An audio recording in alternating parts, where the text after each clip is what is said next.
The SNIT and George Franklin Whitt by Taylor Overby. George Franklin Whitt was having a SNIT, and his SNIT was so bad he became one. A SNIT is a fit that just doesn't quit until you make up your mind not to have one. If ever George had a SNIT, well, this SNIT was it, with fussing and pouting and screaming. George ranted with rage. He went off the gauge of the SNITometer they kept in the kitchen. He flew through the house, woke a mouse and his spouse, broke his favorite toy in the hallway.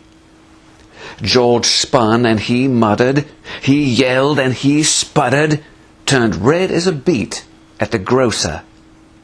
He stormed without care, gave the cat quite a scare, as his foot missed the poor puss's backside. Now what his legs kept on doing was they kept kangarooing, and he flipped over and started to tumble. He hit the ground with a smash, and a crash, and a splash. Oh my! George made quite an explosion. Then for some time there was quiet. No more yelling or riot. George was hurting from how he'd been acting. Oh my, George said to the SNIT, SNIT, I'm ready to quit. Oh, SNIT, you've become my undoing.